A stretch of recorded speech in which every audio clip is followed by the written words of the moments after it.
that would have seemed to me like a kind of obvious grounds to dismiss their lawsuit. Yeah, I mean, well, 2 years ago, the Goldwater Institute, which are my attorneys, I mean, we thought this was a pretty open and shut case that they didn't have standing to bring a case. I'm requesting public records to my school district, and the teachers union is a third party that doesn't have standing to sue me for that.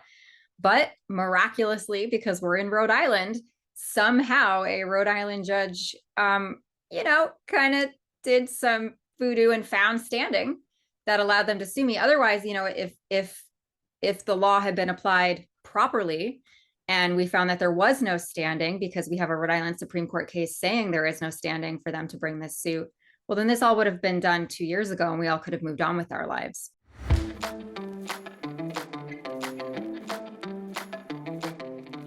Hey, Culminators. Today we have a repeat guest. You know the repeat guests are the very best. This is Nicole Solas. Nicole Solas is one of those people who is fighting for the country's future, for her children's future, your children and my grandchildren's future. She has done everything you possibly can to get the school board in a little Rhode Island town super mad at her. And thank God that she has. Nicole, welcome back. Good to see you. Hi, Ron. Good to see you too. So, remind our friends how we got to this point, if you don't mind. Okay. Again, I invite people to look at our earlier episode. We'll put a link to that, Jeremy, in the description. But Nicole has become basically a member of our family at the Coleman household. She's one of the Rhode Island gals. Tell the story, if you don't mind, for the elevator version.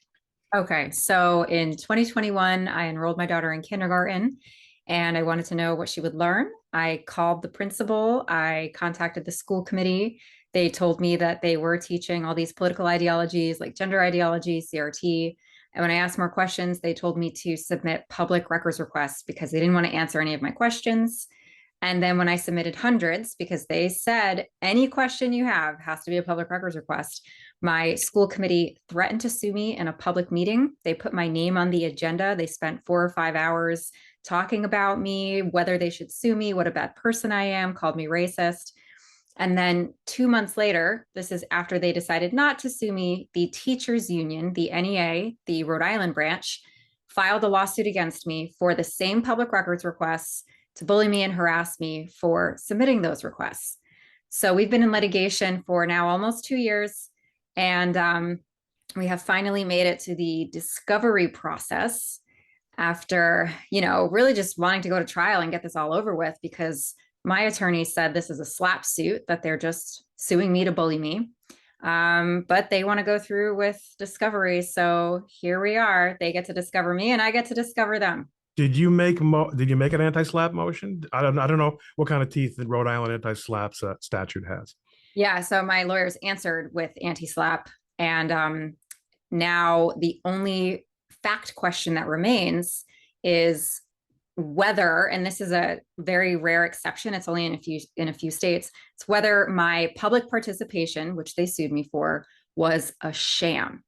And so the teachers union is arguing that I didn't really submit public records requests to really get information about what my kids would learn. They're saying it was all a sham, which under Rhode Island law is defined by your public participation being objectively baseless and subjectively baseless. And that also has requirements that you have to meet to prove that. And that's why there's discovery, because that can't be decided on a motion.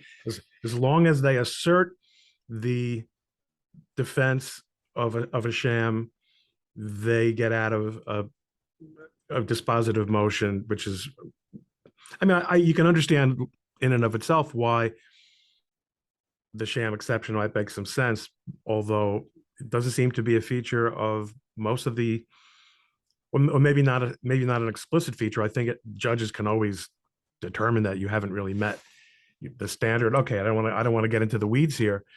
How about standing? That would have seemed to me like a kind of obvious grounds to dismiss their lawsuit. Yeah, I mean, well, 2 years ago, the Goldwater Institute, which are my attorneys, I mean, we thought this was a pretty open and shut case, that they didn't have standing to bring a case. I'm requesting public records to my school district, and the teachers union is a third party that doesn't have standing to sue me for that.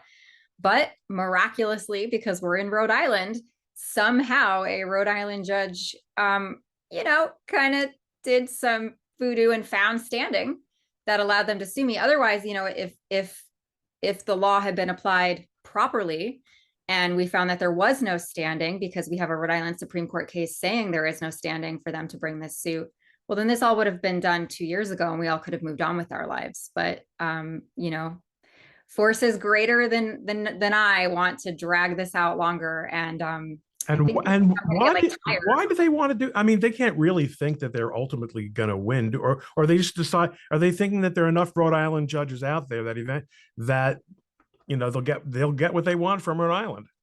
Well, the teachers union, they and the unions in general, they kind of run the state of Rhode Island. They run the courts. And this is customary practice for them. I mean, there's a Rhode Island teachers union case, the same union that sued me. They fought tooth and nail back in like 2005, defending a teacher who was molesting students. They took it all the way to the Supreme Court. They made children testify as to what happened to them, and ultimately they lost. But I mean, I think they're willing to use their money and power to scorch the earth. I don't think they have a moral compass. I don't think they know when it's time to just like maybe not sue people for these things just because you want to win on everything. So this is not out of like the usual for the teachers union, at least in Rhode Island. But you have really turned this around on them in terms of, you know, media attention, and you're a celebrity now. Of course, you're a famous person. You're welcome at Mar-a-Lago, I assume, all the time, and are pretty much the toast of the town in the conservative world, or you should be anyway. What listen, you can't read their minds. I understand that, but it just it's one thing to smash bugs. I mean, look, Randy Weingarten, Miss NEA, the most destructive, I called her one of the most destructive single person in American public life of the last several decades, because of this kind of mentality that she has been a leader of. Even she felt a need to walk back her obvious refusal to go along with any policy that would have opened schools earlier during the COVID lockdowns. So, I mean, there does seem to, maybe in Rhode Island, it's different from in other parts of the country. As you're saying, Rhode Island seems to be run by the unions. I mean, they can settle at any point, because at the end of the day, they're getting billed for their attorney doing all this work on this case, and I'm not losing any money. I have wonderful lawyers that are free. So I don't really know, like you said, I don't know why they keep kind of like hitting themselves and thinking they're hurting me. So but the thrust of their claim, right, is that you're impinging on the privacy of the teachers based on your request for information about what they do in the classroom. Right. And if you and in the complaint, right. And I don't, first of all, we're dealing with public records law, right? There's no expectation of privacy in public records. And if someone, because remember, anyone can request anything. You can request a meatloaf recipe from your public school district. I don't recommend you do it because I don't. That would be probably very low on most people's list. Right. But, they're saying that if public information about critical race theory comes out in my public records requests, they are predicting that teachers will be harassed by national conservative groups. So that is their argument. It's obviously not a legally sound argument, but it's they're the ones that have the sham by suing me on something that's stupid, because they're public employees. And if they're teaching critical race theory or talking about it in their official capacities as teachers in their emails, which is what I requested, well, then that's public information, and that's a matter of public concern. And I don't think they thought it was going to get this far in litigation. It's also speculative harm. I mean, this is stuff. I mean, it's just amazing to me. Not as amazing as maybe it is as amazing as the opinion that I just read from the First Department Appellate Division in New York. I mean, the judges these days, They're something, huh? They're really something. Let's leave it at Yeah. that. Yeah, we got some problems happening Now, with. now you shared with me something that is a piece of discovery that was pretty fantastic. You want to describe it again? What they were asking for? Yeah, so the teachers union wants all of my emails, my text messages, my written conversations, my oral conversations with anyone ever from the past 2 years about my public records requests. And they were very meticulous in saying, even if you mention public records requests, if it's related to your public records requests. So I don't know if they really think it's best to have like a list of like thousands of people that are on my side that I talk to about my public records requests so they can like trot them into depositions. Like, I don't know how that's going to help them. But the point is that But it if is they so, want to prove that you, I mean, the only thing I can imagine that goes to is the sham claim. right. But the sham claim would have to, I would imagine that they take a picture of what was your subjective motivation when you filed the public record request, not a year or two later. Yeah.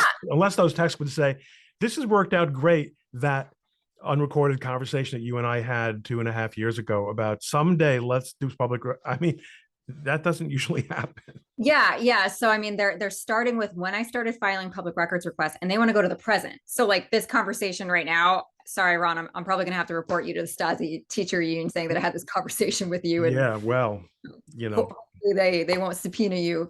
But yeah, they're somehow trying to show that I didn't really want public information, and it's like really impossible for them to show that because my school told me to do this, right? Like one of the prongs of a sham is that my request would have to be subjectively baseless, and that means that I could not have realistically expected success in procuring government action result or outcome.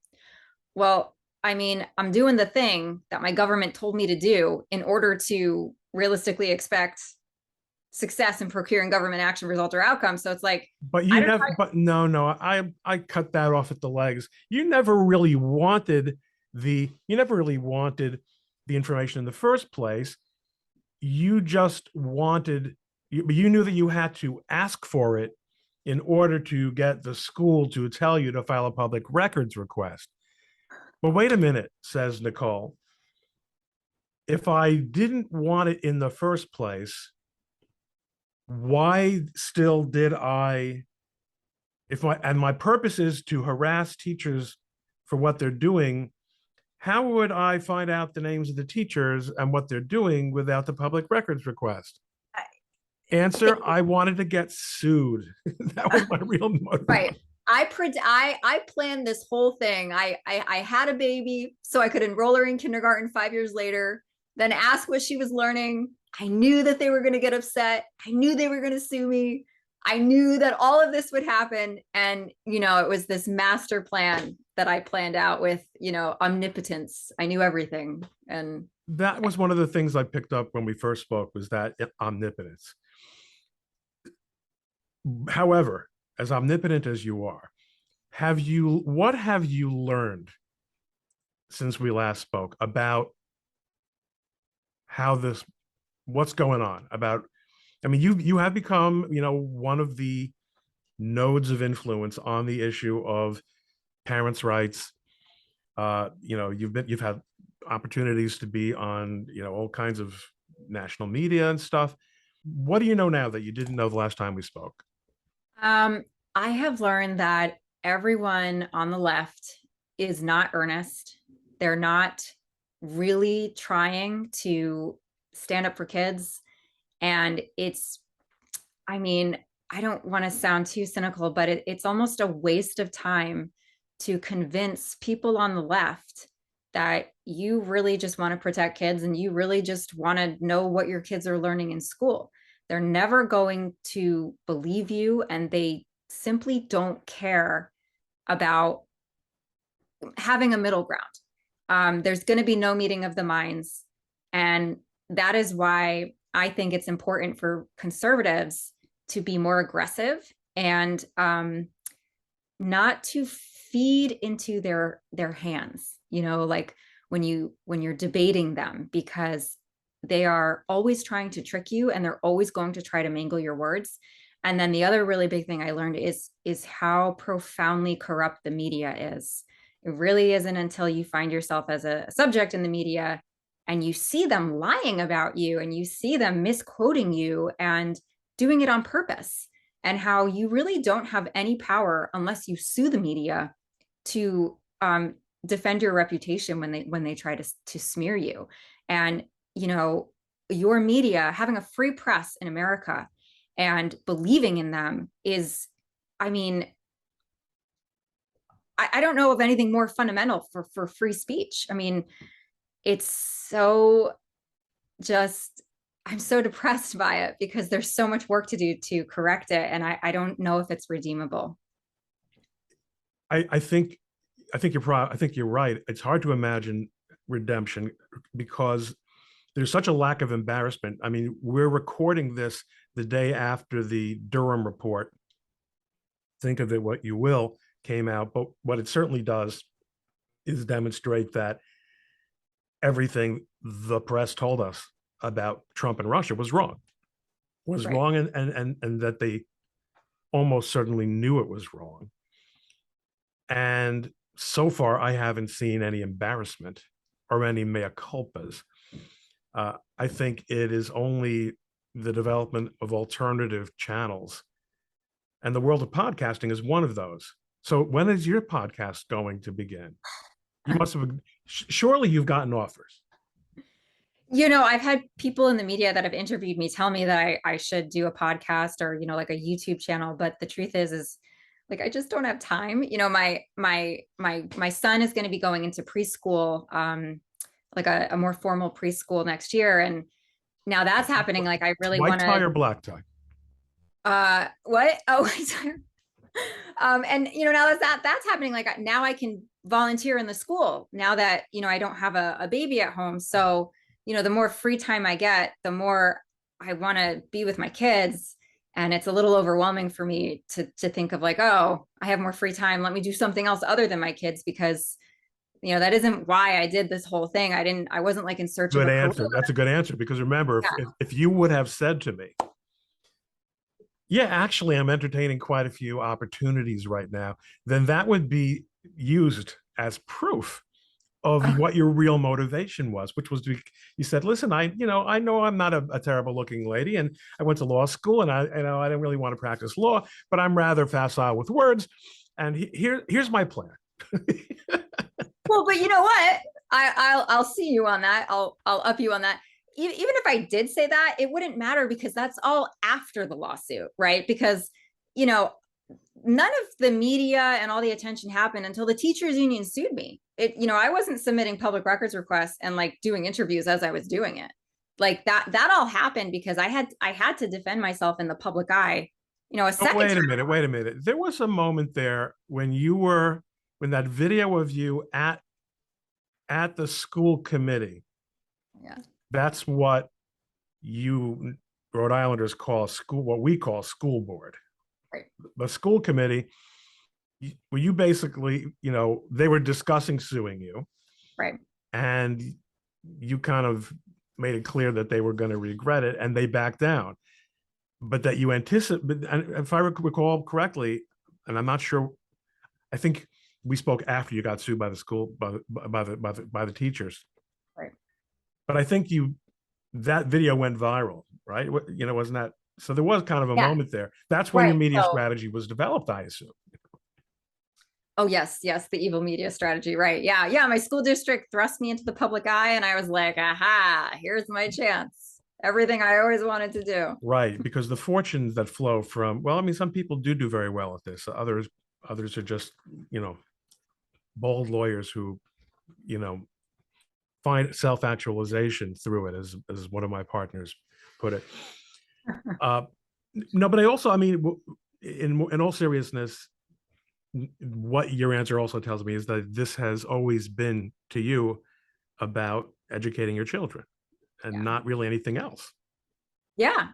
Yeah. I mean, like, you know, if they had only just like sent me the current curriculum they were teaching, if only they just answered my questions, I did everything I could to try to get answers. I, sent an email to the principal with all my questions.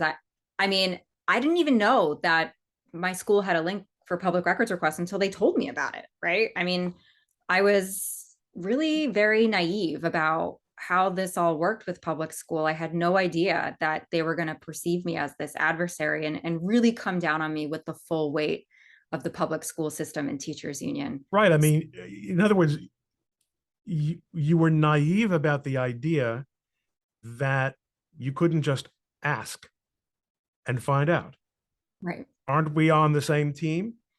Right. Aren't we the team, right? Your principal is your pal. Yeah. Yeah. And ever since then, I've had parents in my town outside of my town and like other towns in Rhode Island, they'll find me on Facebook and on Twitter and be like, hey, I'm having this problem with my school. What do I do?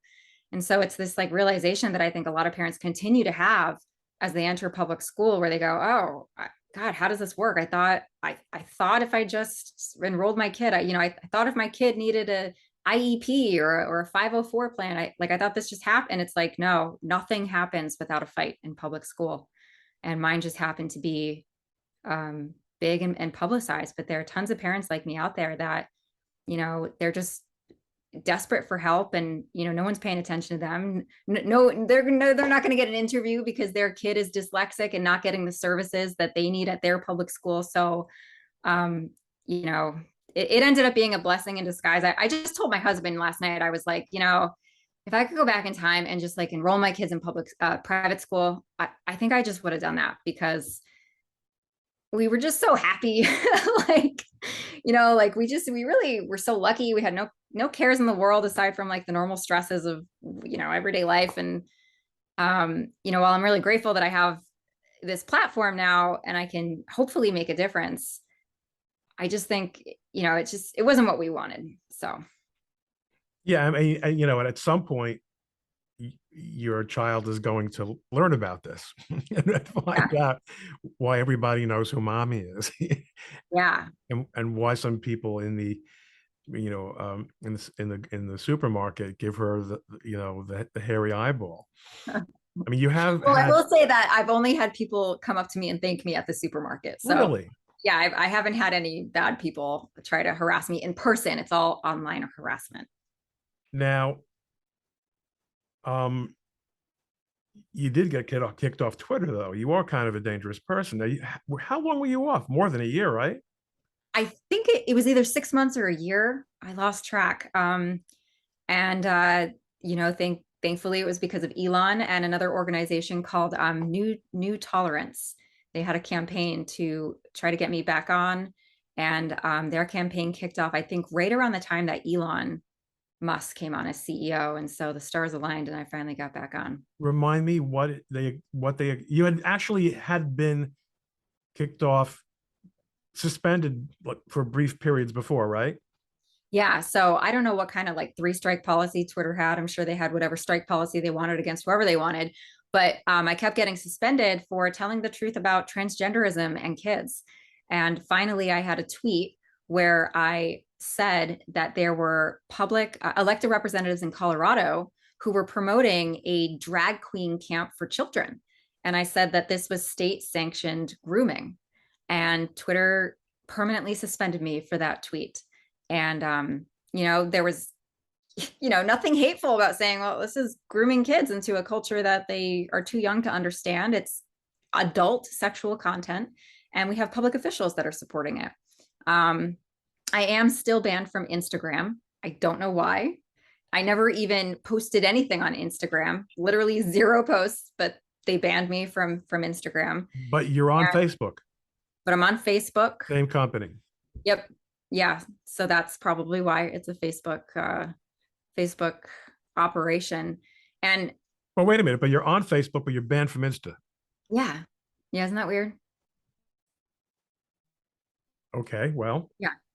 Yeah. I don't know. And I had no post on Instagrams. And I did their whole process of like, they make you submit a picture of yourself with some code that you write on a paper. I don't know. I did it. And then, yeah, they still decided to ban me. So how has this affected your own political views. I mean, I guess you did answer that by saying I no longer view people who are on the left as being open to having honest conversations about these issues.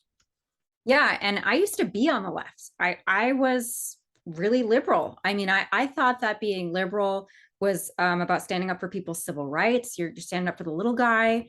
I mean, I was pro-choice. I'm not anymore because my eyes have been open to the horrors of what is paraded as civil rights and equal rights, and it's not really what they're saying it is. So Um, that's astonishing to me. Because, you know, I mean, to me, it makes perfect sense. You're saying things that are music to my ears, but I could certainly see a person, not Nicole, but I could see a person saying these people are really uh, they're traitors to the liberal values that I hold dear. And you don't they, doesn't Comrade Stalin know what they're doing in his name? You know, and you nonetheless you've changed your views on a wide on a wide variety of social and moral issues. yeah, yeah, and I think having kids was really a big part of that. It's That is definitely a thing for some people. For some yeah, people, yeah. I mean, it's really easy to be, like punching your fist in the air, believing that you're standing up for people, and then you have kids and you see the harm that leftist policies can do to children. And then I started seeing the harm that leftist policies do to adults because they're so ripe for government abuse. And so now everything I look at, that sounds like it's triumphant and that sounds like it's rooting for the underdog. I go, oh, how is this going to be abused by people in power? This is kind of a sham, isn't it? And I used to think that everything was more earnest before I had kids. so that's a really important point I want to zoom in on, because what you're saying is, you know what you're saying. What I'm well, but that point is, it's easy to take your goals, whether they're to acquire power or to feel better about yourself, or maybe even for the reasons that you state them to be, which is what about the children? But by draping them in a veneer that may be a mixed metaphor, by placing over them a veneer of good intentions, I'm the one with good intentions.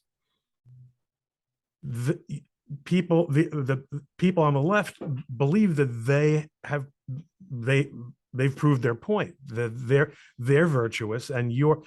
But did you ever imagine that a mother wanting to know what's being taught to her children could that there could be that someone could assert a morally superior position to that? No, No, you. no, because you know, even even people who disagree with me philosophically or ideologically, you would think would be like, well, okay, look, even if you think it's awesome that schools are transing kids and encouraging mental illness in them, don't you at least want to know if that's happening? Let's just be totally crazy and say, like, you want a school to trans your kid. Well, how are you going to know which school is best for you if you don't even know what's happening? I mean, I tried to get really absurd to show them how absurd they are, but it still doesn't work. They just move the goalpost and change the subject because they don't want to be moral or right, or sometimes they don't even want to be virtuous. They just want to win. And that ultimately comes down to narcissism, right? You're competitive with everyone, and your own narcissistic goal of overpowering everyone and having control over everyone is, I think, what drives a lot of leftist policies and liberals. Like, I once had an argument a while ago about this transgender stuff in school, and a mom that I knew, our kids went to preschool together, just laid in on me about, like, oh my God, these poor children with gender dysphoria. I can't believe you think this is just a ploy to get men in women's bathrooms, right? It's like, well, but you do realize men are going to go into women's bathrooms because of this. And aren't you at least worried about your kid being endangered? It's just like, no, no. And so these blinders go up, and I'm like, it's all about making yourself feel good, making yourself feel like you're the hero. And it's gosh, I You just so you must sorry. have been operating though on a baseline of fairly traditional values that had just never really been challenged before, because you're saying things like, you're going into the situation saying things like, I want to, I'm a parent, and therefore I have the predominant interest and right to know what's going on with my child, as opposed to the state or the union. And number two, I want to know if the things that my child is learning are acceptable, are okay, based on some, some criterion that, again, a slightly different point from the first one, but you you're not just going to defer morally uh, to the flavor of the week. And I guess to some extent this goes to your point that when you have kids, you start really realizing what these, you know, law school hypotheticals really amount to in real life. Yeah. Yeah. I think that ultimately I always had more traditional values. And I think something that a lot of people don't really talk about is that when, starting in public school, and of course, even in the very woke private schools, I think people with traditional values are really pressured into denying their instincts, right? That's something that feels wrong. Like, even though I was pro-choice, it was always like uncomfortable for me, but I felt like, oh, well, I'm doing the right thing. I can't, Right to choose. yeah, How can right I to be like, against choosing? Choosing yeah, is like, what could be more good? What could be more Ginchy yeah, than being able to choose? yeah.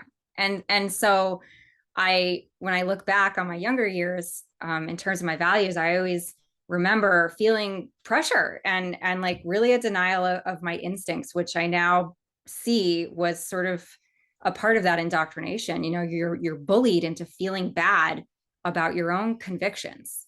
And as a kid, it's not overt bullying, but you're like, oh, I'm in a classroom with everyone else who is like nodding along with what the teacher's saying. I guess I have to do that too, because you really don't know that, this is a time for you to develop your own convictions and your own courage of your convictions. And so it took like all this happening to me to be like, oh, this is what I really believe. I don't. Well, And that's just one thing. I know I keep coming back to abortion because it's become such like an issue again, but it that realization kind of informed all of my other more conservative values, where I'm like, you know what, I don't care. This is what I believe, and I believe this because I think it's best for the future of my kids and for the future of my country. And gonna I'm not gonna back down on what I believe because a bunch of people that I don't respect are bullying me.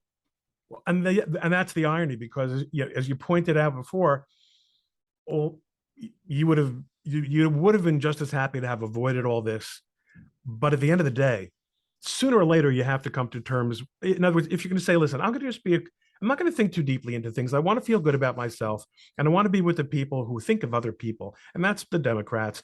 And that's going to be, and I'm going to be, that's going to be fine. And I'm going to be with them. What you find is, sooner or later, you're going to come up against an issue that they're not going to find accept some view on some topic that's not going to fit the check boxes. And there's no, you don't have the, it's not an a la carte option. It's all or nothing. Yeah. Yeah. And so, a lot of people in my position, like other moms that have been fighting this indoctrination in school, they've lost family, friends, it's really more acquaintances. And, in the beginning, it was like, oh crap, they're not talking to me anymore. But then it really just took 5 seconds for me to be like, oh well, like, we were going to fight about something eventually if you're just going to like ditch me as a friend over me wanting to know what my kid is learning in school. So I don't want you in my life either.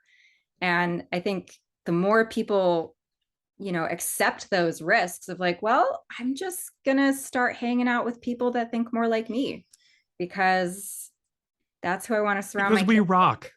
Yeah, exactly. Well, it seems to me that you, I mean, really, it's the, this is a conversation I've had with a lot of people who've been on the program, who've had that the moment of stark reality that they just can't keep checking off all those boxes. Yeah. And there is this tremendous social pressure to go along, to get along. And, this is really true for people in certain areas. If you were in a law firm now, you can't even, there are people who feel they cannot speak up in many, certainly large law firms. They have become co-opted entirely to one point of view, or even Yeah. in law school. Oh yeah. Oh yeah. And I just saw Bill Jacobson from Legal Insurrection. He made a statement about the Rhode Island Supreme Court like looking to adopt a new continuing legal education credit that you have to go through DEI. And so, I mean, it's just coming at you at all angles that you have to go along to get along. And unfortunately, if a lot of people do that, I think we're going to be seeing some really bad consequences. Like 10 years later, it's just going to keep getting worse and worse. The world is built on people such as yourself who do the right thing and are prepared to put their name to it. Because people are inspired by you. Not everyone has the advantages of a Nicole Solas, because you have a legal education and you have the income that you do have the option to send your kid to private school, and you are good on TV, so all those things, for goodness sake, if you do have those things, how do you live with yourself if you still want to go along to get along, and just be another, non-playing character out of millions like you? But does it ever kind of scare you to think that, I mean, do you think people like you are the majority or the minority of people in the United States? Oh, I think they're definitely the majority. And I just, like what is the point of having, personal power in your life? Like you said, I'm able to send my kid to private school. Um, I have the skills to do what I'm doing now just by chance, right? I never planned this. Um, for me, if I didn't do this, I would just have a pit in my stomach like every day, because for me it is more painful to live under the thumb of someone, oppressing you. I know oppression is more of a leftist term, but it really is what's happening, than it is for me to sort of like keep my head down. But I know for some people, it's more, they get more anxiety from fighting back. And I think that's because they don't understand the consequences of keeping your head down, and that those consequences will come years later when your kid is like a completely different person than what you raised them to be, because you just kept your head down and let them go to school and learn all of these political ideologies that aren't really your values. So I don't know. I don't know if it's just like an instinct that you're born with, or if people really are trying to make the best decision. But I will say that like my husband and I, we've missed out on stuff in the past 2 years that like we wish we could have just done. Like a lot of my time is taken up by media interviews that I have to prepare for. A lot of our time is taken up by just all of the stuff that happens in the background when you're Sure, fighting I'm something sure like this has filled a lot of your life up. yeah. And it hasn't been easy, but it's still worth it, once you're in it, because you're going to meet people that, like, I've met such extraordinary people that have inspired me. I know you keep saying I've inspired others, but like, oh my God, the people I've met are my heroes, like especially at Independent Women's Forum, which is now an organization that I became a fellow with again. I didn't even know what a fellow was. I never even heard of this organization, but the stars aligned so that they could help me get a better platform to say what's happening to me, and hopefully get other people to stand up and make a change too. But yeah, I guess in my very garbled way, what I'm trying to say is that it is worth it even if you're scared, to ask questions of your public school, to fight back when you have a teachers union suing you, because I think we're entering a new era where we have more conservative organizations that are ready to fight for parents. And that's because of the media exposure, right? You can see the power of parents that are standing up to their school districts, but we still need parents to keep taking advantage of those opportunities for organizations to help you, whether it be with free legal help because they're pro bono organizations, or with parents being in the media and saying what's going on. Fantastic. Nicole, thank you. Great to talk to you again. Let's talk again soon. And keep us posted as you do. Anything anyone should be looking at? Should they be donating to the Goldwater Institute? Should they anything for you to anything to push here? Yeah, so some really great organizations. Goldwater Institute, they're my attorneys. They're doing a lot to help parents now. They have a new thing that they're going to launch for parents soon. I don't want to say. And Independent Women's Forum, where I'm a fellow, we have an education freedom center where we're always trying to promote school choice and educate parents about the woke ideologies that are in school. And I always love promoting legalinsurrection.com because they broke my story and were really instrumental in helping me. All right, so here's Goldwater Institute, just as you would think. It's there on the goldwaterinstitute.org, Independent Women's Forum. And this is where people who want to learn, who want to be an independent woman, they have to probably really be a woman, but who am I to say? Not that there's anything wrong with that.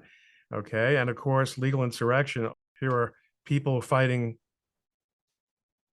much of your fight. Yep. Not so far from you. Yep, and that same lawyer, Greg Piccirilli, that got these teachers back their jobs after they refused the COVID vaccine. He's also my local counsel for the teachers union lawsuit. So we love Greg. Yeah, he's Greg's great. A great guy. Give him my regards, and we'll talk soon. Thanks again. Thanks, Ron.